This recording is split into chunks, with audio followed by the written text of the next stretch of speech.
Welcome to the CBS Radio Mystery Theater Archives, the only YouTube channel which has the original classic episodes of the CBS Radio Mystery Theater in order with no ads. Thank you for listening, and now, enjoy the show.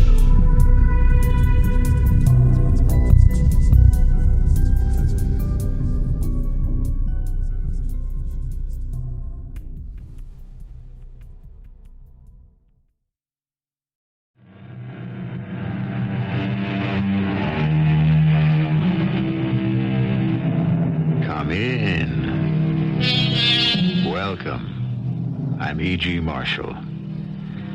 I go to seek on many roads what is to be, true heart and strong, with love to light. Will they not bear me in the fight to order, shun, or wield, or mold my destiny? Destiny that waits for all of us. But is it cast forever for all of us in frozen letters of stone, or does it change? Can each of us change it? Yes, sir. You're looking at the strongest, most secure vault in the state of Arkansas. Is that a fact, sir? The safest, most burglar-proof. Have you ever heard of Jimmy Valentine? Jimmy Valentine? No. Well, he's only the most famous safe cracker in the whole United States. Well, I'll bet you even he couldn't break in. You know, sir, I'm tempted to take that bet. Well, how could we know that Jimmy Valentine had come down here to try to crack this vault? He might. He might. If you asked him to.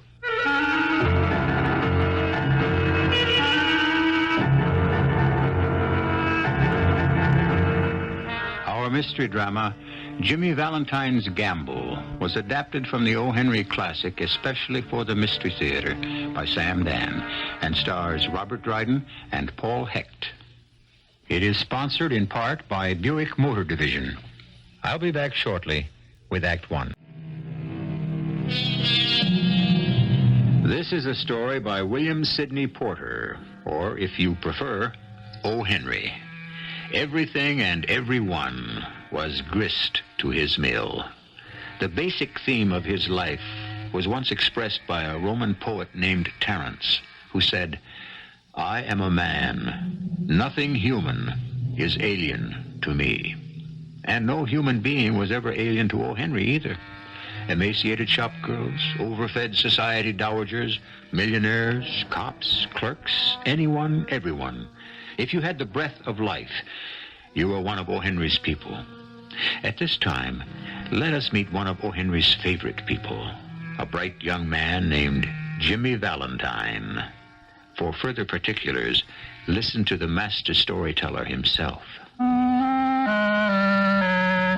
I met Jimmy Valentine while I was in prison. What was I doing in prison? Well, let me just say this about prison in general.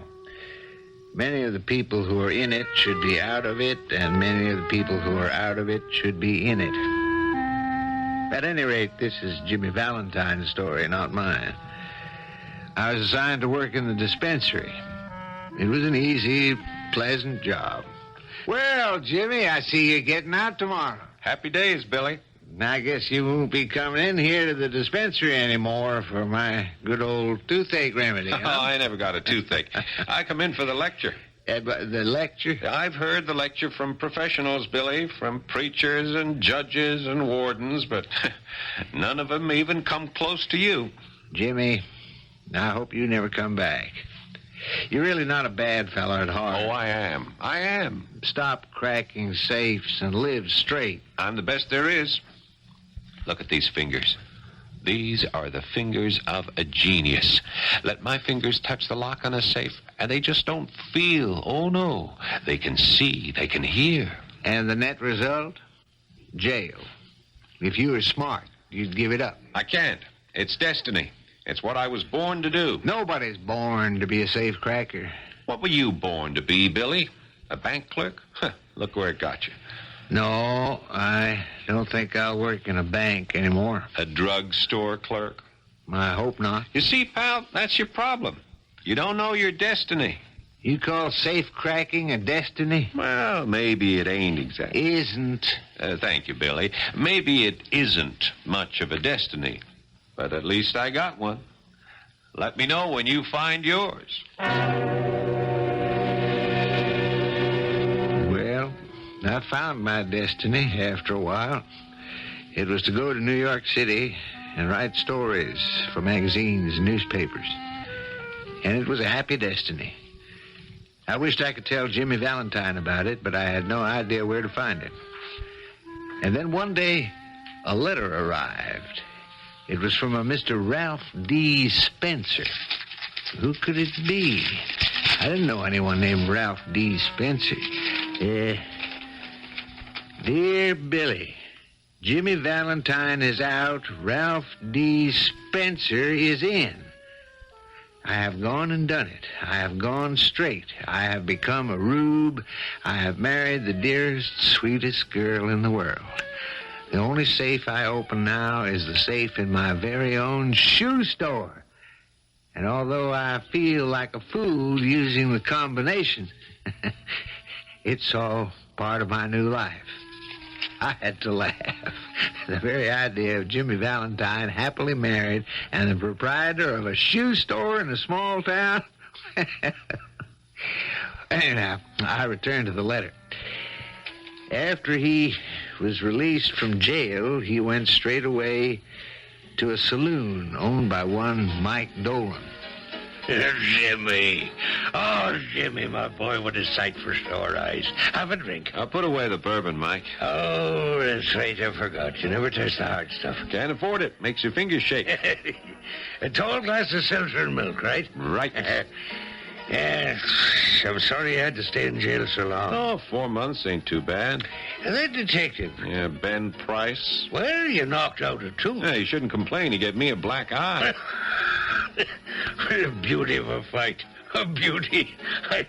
I meant to ask, why didn't you go along quietly, Jimmy? You always did. I couldn't let him find my tools. Losing those tools would be like losing my arms. Well, Jimmy boy, they're here, ready for you. Yeah, you couldn't buy a set of those tools for $1,000. Well, I believe it. They're made of the finest imported Swedish steel. Every drill, every punch, jimmy, clamp, auger, plus those little novelties I invented myself. They're the envy of the profession. Why, Sully himself said he'd give you $2,000 anytime you wanted to sell. I wouldn't sell them to Sully for $2 million. Why not? Because I don't like him. What do you got in mind? Well, first I have to pick up the tools, then, well, the world's my oyster, as they say, Hey. and watch me crack it wide open. And that's what he did. In the early evenings, say 7, 8 o'clock, he would crack open oysters at the finest restaurants in the country. And in the early morning, say 1 and 2 a.m., he'd crack open safes in some of the best guarded banks in the country. Jimmy always needed that challenge. Now, he mentioned the name Ben Price just before and identified him as a detective. Ben worked for one of the largest insurance companies in the world. I tell you, it's Valentine, Mr. Powell. Valentine? It has to be. Dandy Jimmy Valentine. It's as if he left his signature. Yeah, he is just out of jail, Price. He may have learned his lesson. Yeah, I'll tell you the lesson he learned. Small jobs, never more than a couple of thousands. Small bills, no silver, no securities. Nothing you can trace. It doesn't seem possible. Jimmy Valentine cracking safes for chicken feed? It has to be Valentine. Look at this combination knob. Jerked out as easy as pulling up a radish in wet weather. He's got the only clamps that can do it. And how clean those tumblers were punched out. He never has to drill more than one hole. Supposing it is Valentine. No supposing. He's my man. And how do you propose to get him? I'll get him. And he'll do his full bit. I'll chase him the length and breadth of these here entire United States. Can you get him, Price? This time, can you get him? And make it stick? I've got to get him. After all, he owes me a tooth. Of course, Jimmy wasn't privy to this particular conversation, but he did know that the thief catchers had been roused against him, especially Ben Price. But Jimmy depended on his luck. Long jumps, quick getaways, a taste for good society. Oh, he was a hard man to find. Well, on this particular afternoon, Jimmy got off the train at a town called Elmore, somewhere in the blackjack country of Arkansas. Elmore, of course, had a bank, an interesting bank. And so Jimmy, looking like a nice young traveling salesman, walked down the sidewalk and turned into the hotel. Anyone here? Hello? All right, I hear you. No peace, no quiet, no rest here below. Well, sir, what can I do for you? I was thinking of engaging a room. Engaging? Well, all right. Private bath? Yeah. We don't have one. Bath is down the hall. I'll take it. Without even asking how much. Well, you look like a fair and a reasonable woman. Stop pulling Agatha's hair! Them two should have been born boys, more blame trouble. A room's $1 a day. Fine. I'll get Boy to carry up your bags. Jefferson? No, thanks. The bags are sort of heavy. Just as well. He's probably off sleeping somewheres anyhow. Mind signing the register? Oh, certainly. Ralph D. Spencer. Hey, we got some Spencers over Frog Holler. Would you be kin? No, not that I know of. Just as well. Wouldn't let you have the room if you were. It's the most shiftless, no-account tribe. Well, Mercy's my name. Magnolia Sue Mercy. Agatha! You quit trying to choke my Ellen! You planning to stay with us long? Well, that depends. On what? On the situation. Well, supper's served at 6 o'clock. Fried chicken, yams, black-eyed peas, greens, apple pie, and ice cream and coffee. Only 25 cents a day extra. Save you a place at the table? Well, I've always been a spendthrift. I'll have the drumsticks. That's 10 cents extra. Agatha! Don't you dare hit me, Ellen, on the head with that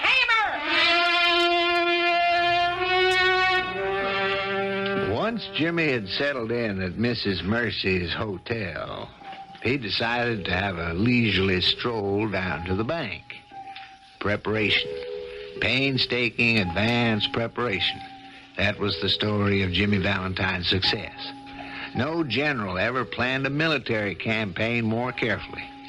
And so, bold as brass, Jimmy walked into the bank and asked to see the president.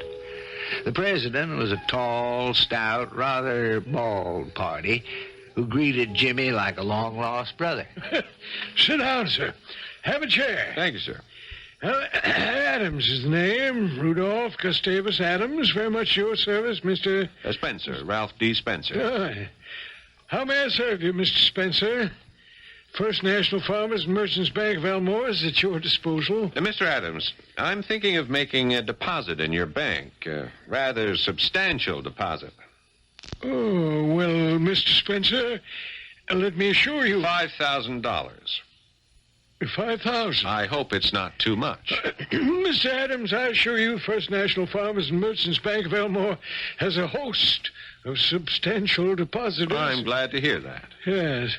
We're a most conservative institution. I am concerned with your physical safety. Physical safety? Yes. Do you have a strong, secure, and burglar-proof vault? Oh, we do. We do indeed. There isn't one to be found like it in all southern Arkansas. I have a fear. A deathly fear of burglars. Oh, rid yourself of that fear at once. I wish I could. Yeah, come, let me show you our vault. Oh, no, I wouldn't want to put you to all that trouble. Trouble? Well, since when is setting a customer's mind at rest trouble? You must inspect the vault. This handle here activates the solid steel bolt. Only one bolt, huh? Protection is adequate. It's more than adequate. Well, I was just kind of... Is there a time lock? Yes. A time lock? Well, like I say, I don't really know much about it, but I've heard of bank vaults that had time locks. Oh, that's window dressing. Doesn't mean a thing. Oh, yes, I'm sure you're right, sir. Of course I'm right. And I bet my life on this vault. Did you ever hear of a fella called Jimmy Valentine? Jimmy Valentine? No, I don't believe I ever did. You never heard of Jimmy Valentine? No, who's he supposed to be? He's only supposed to be the most famous safecracker in these United States of America. Oh. I'm willing to wager that even the great Jimmy Valentine himself would find it impossible to break into this here vault. Well, now, what a thing to say in front of our Jimmy. It only goes to prove the old adage, pride goeth before a fall. This little backcountry tin can, this could stop the likes of that peerless Jimmy Valentine? Well, it is possible Mr. Adams knows something we don't. Everybody will know everything as soon as Act 2 arrives. Dandy dapper Jimmy Valentine, the most celebrated safecracker of the age, is, as we say, casing a bank in Elmore, Arkansas. What Jimmy has no way of knowing at this point is that this will be his last job. He's telling the story in a letter to an old friend, a man he met while both were in prison, a fellow he knew as Billy Porter, and who the rest of the world came to know as O. Henry. Well, Jimmy's letter went on, the rube couldn't show me enough. Cracking this vault would be like taking candy from a very small baby. Billy, I was almost ashamed to do it, but it would be painless and fast. Anyhow, we go back to his office, and he's got a look on his face like the cat that just ate the canary. Poor sucker. Doesn't he know he's the canary? Mr. Adams, I am impressed. I knew you would be. I have such a feeling of safety. Yes. Well, then, you will open an account with us? I won't rest easy till my money's deposited inside your vault. No, sir, it's the only place for me. You won't regret it. I'll telegraph my bank in Little Rock to transfer my money here first thing in the morning. Oh, Papa, I didn't know you were busy. Oh, come in, my dear. Mr. Spencer, I'd like to present my daughter, Annabelle. Annabelle, this gentleman's about to become one of our major depositors, Mr. Ralph D. Spencer. How do you do, Mr. Spencer? How do you do? And here's how he describes her in the letter. She was about 5'2", with wavy black hair and sparkling black eyes, and the cutest, trimmest figure you'd ever want to see. But that's only what she looked like. You know what she was, Billy? She was destiny. You remember how we used to talk about destiny back there in Columbus? Well, one look was enough, and I knew she was my destiny. Nothing else mattered. Nothing else existed. She was my destiny. How long you planning to stay in town, Mr. Spencer? How long? Oh, indefinitely. Eternally. Why, Mr. Spencer, you didn't say you'd plan to settle down here. Well, I don't see why not. It's a fine little place. Don't you think so, Miss Adams? Oh, I love it. Yes, as a matter of fact, I've come down here to look for a location to go into business. Really? Yes, this looks like a progressive community, wouldn't you say, Miss Adams? Oh, yes. I just decided to scout some sort of business opportunity. Well, business does well here, Mr. Spencer. Do you know what we don't have and could use? Oh, now, my dear, this is a business discussion. What sort of business do you suggest, Miss Adams? Well, do you know what we need in this town? No. A shoe store. A shoe store? Yes, a shoe store. There's not a single exclusive shoe store for miles around. I simply cannot believe my ears. You did say a shoe store, huh? How did you know? How did I know what? How did you know I was in the shoe business? You're You're in the shoe business, Mr. Spencer? Born and raised in it. My dad owned and operated Spencer's Peerless Shoes in Chicago for 40 years. Well, if that don't... Miss Adams, I wonder if I might impose... Impose? Yes, I wonder if you, that is... You see, I will require some guidance. Oh. I know enough to realize I don't know enough about my prospective customers. I'm a stranger. Now, I'm sure you know many of the ladies here. Well, Annabelle knows everybody worth knowing within 30 miles or so. Do you suppose you could tell me something about what they like? You know the styles and so forth. Why, Mr. Spencer, I'd be delighted.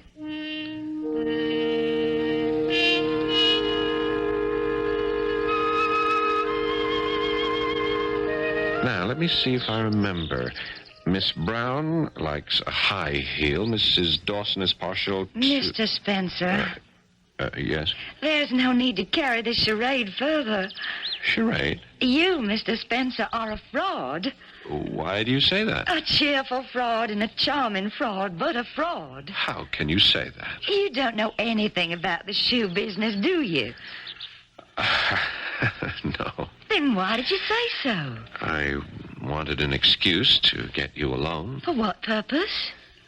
Miss Adams, I intend to marry you. Oh, we just met. Well, that's a good answer. What do you mean? It's better than a lot of other answers, like impossible, or I happen to be engaged, or I wouldn't marry you if you were the last man on earth. Nothing's impossible, and I happen not to be engaged, and if you were the last man on earth, I'd be a fool to turn you down. Then there's hope. You are what is known, I believe, as a fast worker. And that's because life is so short. No, life is long enough to do things properly, orderly. Oh, I'm all for that. What are you going to do about the shoe business? Go into it. Even though you know nothing about it? Oh, I don't know anything about any legitimate business at all, but I can learn. Do you know something? I believe you can. I have a little capital left to me by my grandfather. What business was he in? He sold Bibles. A most commendable calling. Yes. Now, about the other thing. What other thing? Our getting married. Oh, well, time will tell. What will time tell? How you really feel about that. I already know. Do you? I'm not sure. Why? You're something new in Elmore, Mr. Spencer. Ralph. That's new for Elmore, too. A lady does not call a gentleman by his first name the first day she's met him. Why did you come here? Well, I'm tired of the big cities. I'm tired of the pace, the pressure, the competition. The real things of life I'm missing there. The real things of life? And what are they, Mr. Spencer? Oh, friendships. There are no friendships in the city? Maybe there are. You can find friendship and love and everything else in the city, but there's no time to enjoy them. Your life just seems to run away from you. You have nothing to show for it. And that's why you came to Elmore? Well, I didn't know about Elmore, but I was looking for a place like it. And when the train stopped here, I said to myself, why travel further? You found it. Oh, are you sure? Positive. Why don't you try it for a while? I'm going to try it for the rest of my life. You enjoy an apple more when you take small bites. Just try us for a while.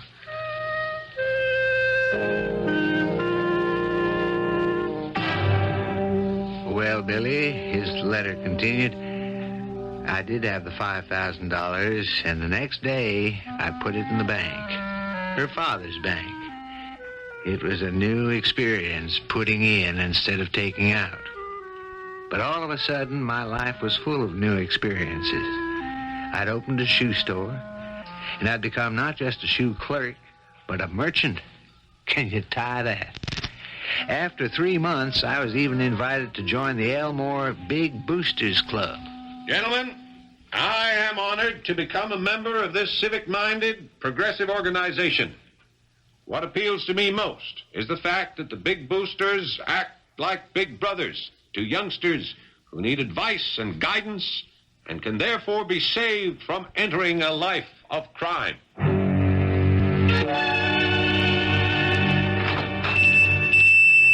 Yes, ma'am. What may I sell you today? Oh, Jimmy, I heard your speech was wonderful. Well... Papa told me. And when you spoke about saving youngsters from a life of crime, well, everyone was in tears. Well, I may have laid it on a little thick. Oh, no, Jimmy. Everyone could tell you spoke from the heart. I'd like to remind you of something. Yes? It's been 6 months. The day we met, I asked you to marry me, remember? I remember. And you said, Mr. City Slicker. Oh, I said no such thing. Well, you meant it. You said, Mr. City Slicker, try our ways here for a while and then ask me again. Well, I've tried it. And? Well, I've built a business. I've become part of the town. Part of this very small town. Yes, and I love it. Jimmy. I want to stay here for the rest of my life. With you. Jimmy, I love you. Well, Billy, that's destiny. And you should take my advice and try it for yourself. We decided to get married right away. But first, I had something to do. I had one little loose end to tie off. One link with the past that had to be broken. So I made a telephone call to an old friend. Hello? Mike, it's Jimmy. Jimmy, my boy. Yeah, you all right? Fine, Mike, fine. I was worried. Haven't heard or read a word about you in 6 months. Everything's fine. Are you sure? Yeah, Mike, I want to give you my tools. Jimmy, why? I quit the business. You quit the business? Oh, no. Tell me the sun quit shining and the rain quit falling, but don't tell Mike, me... I got a nice little store. You got a store? A little shoe store. Oh, no, Jimmy. And next week I'm going to marry the finest girl on earth. She's an angel, Mike. She loves me. Jimmy Valentine, married. The only life, Mike, is the straight one. I wouldn't touch $1 of another man's money for $1 million. Jimmy, is this you? Mike, you're the only real friend in the whole world. Be here next Sunday. Where? It's a little town called Elmore, Arkansas. I want you to stand up for me. Will you do it, Mike? Well, sure. Great. Now, I'll make you a present of the tools. I should drop them in the river, but I can't. Oh, Jimmy, consider what you're doing. I've considered it. Can you be sure it ain't just a passing fancy? No, Mike, it's the real thing. Will you stand up for me next Sunday? Yes, but promise me you'll think it over, really think it over. After all, the good book says, can a leopard change his spots? That's a question that's puzzled the pundits since time began. Isn't it true that a man must cling to his essential nature? Yes. But what is a man's essential nature? All his life, Jimmy Valentine has been a thief. For the past 6 months, he's been honest and reputable. Which is the real Jimmy Valentine? You know you have to wait for the third act to get the answer. But you won't have to wait long. Change of heart, change of plan, change of life. In midstream, in mid-career, a man suddenly reverses course. He sees a light. Once there was a man named Saul who lived in Tarsus who saw a light. A staid Parisian businessman named Gauguin saw another light. Now a young man named Jimmy Valentine has also seen a light. We know what that light is. It shines from the eyes of Miss Annabelle Adams. He's telling it all in a letter to an old friend, Bill Porter. Billy, could any man be happier? Did any man have the right to be so happy? My wedding day was less than a week off. Soon it'd be Sunday. I'd marry the finest girl in the world. And my best friend would be there to stand up for me. A man who'd been almost like a father to me. I was walking on air. Let's see. It was Thursday morning, and I was about to leave my boarding house for the store. Good morning, Mrs. Mercy. Well, you look happy enough for a man who's about to take the deep plunge into the unknown. I'm so happy even you can't spoil it for me. Morning, Ralph. Oh, Mr. Adams, good morning. Morning, Mr. Adams. Mrs. Mercy. What a weekend is going to be for the Adams family. Sunday, my beautiful Annabelle gets married to the finest gentleman in the state of Arkansas, Mr. Ralph D. Spencer here. And Saturday, go ahead. Somebody asked me what happens on Saturday. What happens on Saturday? Only the best kept secret in town. That's what happens on Saturday. Ah. Well, what is the best kept secret in town, Mr. Adams? It's only fitting and proper that you should ask, Ralph, my boy, since you're the man responsible. Me? Think back, Ralph. Think back. The very first day you walked into the bank, you said you wanted to inspect the vault. Yes, I remember. Well, sir, then and there, I could have died of shame. Why? Looked like a good, strong vault. Oh, to you, because you knew nothing about them. But I sold you a bill of goods. You did? Yeah, Ralph, my boy, that vault, that little sardine can of a vault. Oh, now, Mr. Adams. I even bragged about how to keep out Jimmy Valentine himself. Well, it could. You're saying it to make me feel good. Well, I realize that you and all my customers deserve something better. Oh, really, Mr. Adams? And it's being installed right now. A new vault. A brand new vault. The latest, the strongest, the most burglar-proof vault in the whole world. We'll be ready on Saturday, and the whole town's invited to inspect it. We'll serve punch and cookies. Will you come, Mrs. Mercy? And perhaps it'll inspire you to open an account with us. Say you'll come. Well, I'll come for the punch and cookies. I can't promise anything else. I never read a letter that was so filled with sunshine. And I was so happy for Jimmy. But that was Thursday. Something was going on that night that Jimmy was completely unaware of. Something that threatened to destroy the beautiful picture he saw as the rest of his life. Jimmy didn't know about it till much later, but at that moment, some 500 miles away, a friend of his best friend who owned a saloon, was behind his bar as usual. Hello, Mike. Hey, do I know you? Yeah, but that's not the question. Well, what's the question? Do you want to get to know me better? Where's all this going?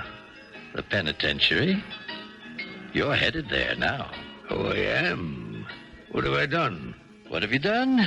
Well, let's see. You're a receiver of stolen goods. Who says so? A lot of people. Mostly a friend of yours, Sully. Sully? We have evidence. Testimony. Enough to fill a whole encyclopedia. Well, what if you do? I think it'll add up to 20 years. You're 46 now. Oh, You'll get out at 66.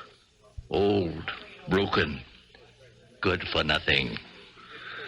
On the other hand, I may not be going anywheres. All I have to do is make a telephone call. Why don't you? I think I will. You deserve to be put in your place.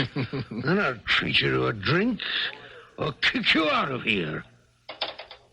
Would you like to bet? Or what? Give me 2627. That it doesn't answer. That'll be the day. It sure will. Is it ringing? Yes, it's ringing. You still haven't taken the bet. I don't blame you. Well, Mike, why don't you hang up?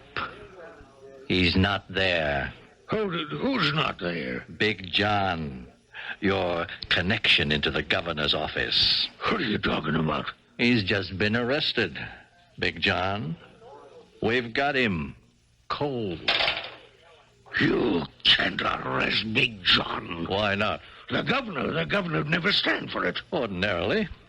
But the governor's been told he'll be allowed to finish his term if he keeps his hands off and retires from public life after his term is over. Next month. The governor... It was decided to avoid a scandal. Well, Mike, What do you want? I want Jimmy Valentine. I don't know where he is. If you don't know, you don't know. So you'll just do your full 20 years like a gentleman. I'm not a squealer. All right. I understand that. We got to start someplace. 7 years. Now listen, Bryce. Here's what you can expect. And it's the best deal you can get. And only because everybody wants Jimmy so bad. 5 years. Not a minute less. 5. That's a dirty business. Sure. He's like my kid brother. Abel was Cain's kid brother. Now, look. He'll never know. Well, that's life, I guess. So where do I find him, Mike?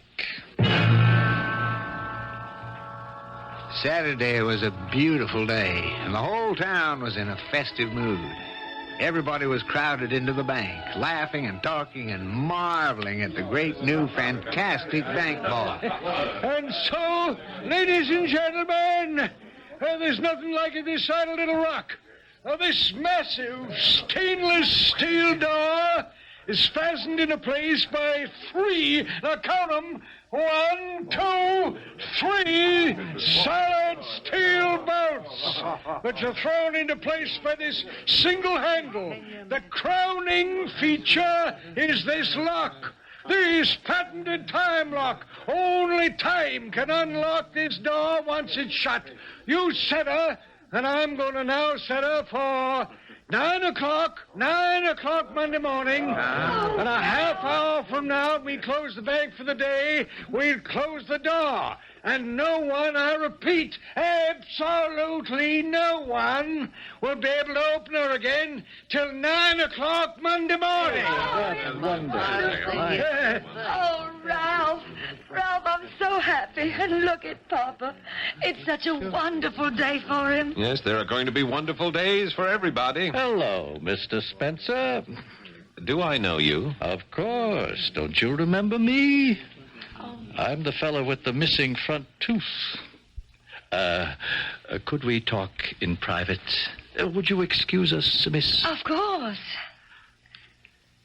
Well, Jimmy, how do you want to do it? I don't know what you're talking about.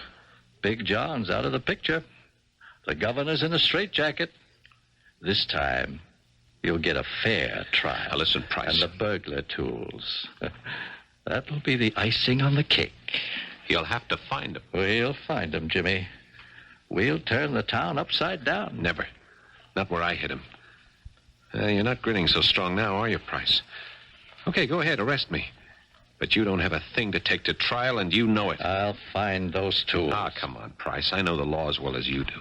You just can't find them. You have to prove they're mine. You have to find them in my possession. I didn't wait this long and come this far to fail now. Okay, Price. If you'll excuse me.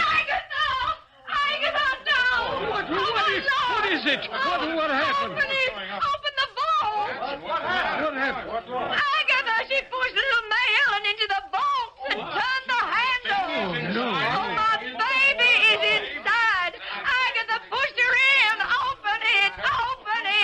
No, wait a minute, everybody. I can't open it. It can't be opened till 9 o'clock Monday morning. Oh, she'll die, my precious darling. She'll die. Oh, my goodness. Oh, do something.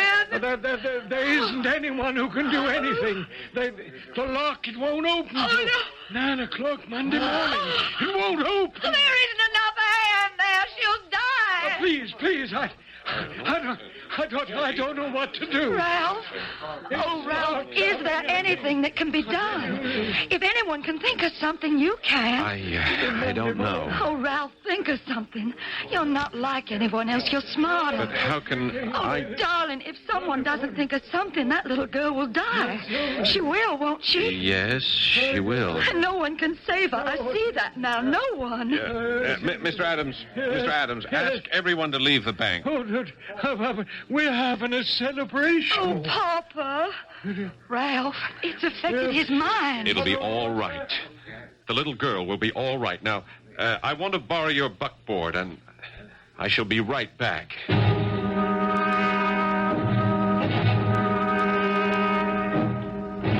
what he did. He went to the secret hiding place. He returned with the hidden bag of burglar tools. There was a crowd outside the bank. I will need a gentleman to assist me. You, sir. I'll be happy to. Well, come with me then.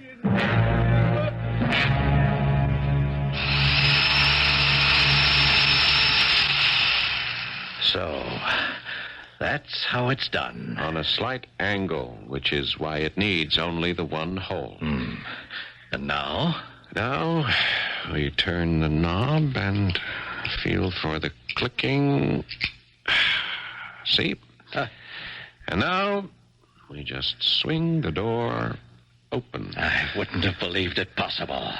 The little girl. Oh, she's all right. She just fainted. I'll carry her out to her mother. Do me a favor. Take the tools and wait for me in the buckboard outside. I want to say goodbye to someone. Of course. He's got my little girl. Here you are, Mrs. Mercy. Agatha, my precious little Agatha. Ralph, you went and done it. Ralph, you're a great man. Oh, Ralph, darling, you're wonderful. And I have to go away for just a little while. What are you saying? I have to go with that gentleman. Go? Where? For how long? Tomorrow's Sunday. Please, darling, you'll understand after a while. Understand? What will I understand? Sir? Sir, would you come over here, please? I'll get to the bottom of this. Where are you taking my fiancé? All right, Price, let's just get this over with. I'm sorry. Sorry? About what? Well, I carry a pretty good line of shoes, but old Ralph Spencer here, he's tough to sell. And I had my trip for nothing, looks like. Price, what are you talking about? Looks like I was mistaken all along. Giddy up! Darling, who's that man? I never saw him before in my life. And I don't think I ever will again.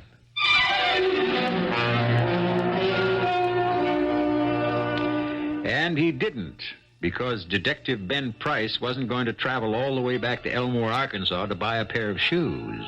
Now, don't you travel even so much as an inch, because I intend to return in just a few short minutes. To some people, it comes as a surprise that William S. Porter, or O. Henry, served a term in prison. Well, actually, he didn't really deserve it. He was working in a bank that was run in a very relaxed manner, and the missing sum was under $1,000. It was never definitely established that he was the one responsible, but nevertheless, he went to prison. Our cast included Robert Dryden, Paul Hecht, Catherine Byers, Court Benson, and Ken Harvey. The entire production was under the direction of Hyman Brown. This is E.G. Marshall inviting you to return to our Mystery Theater for another adventure in the macabre. Until next time, pleasant dreams.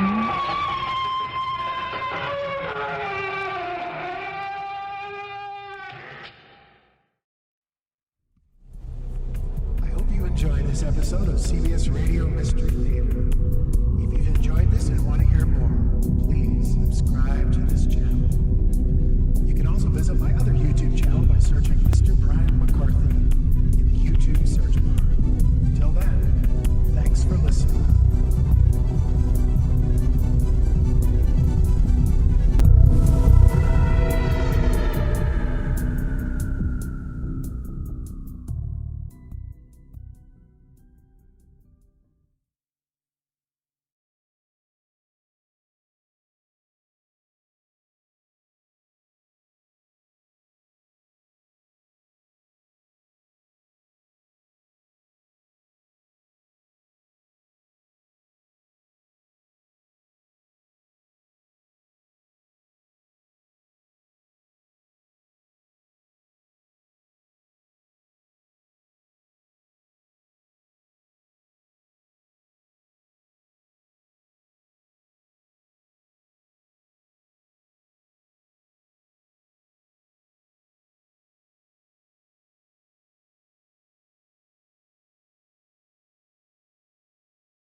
This is E.G. Marshall inviting you to return to our Mystery Theater for another adventure in the macabre.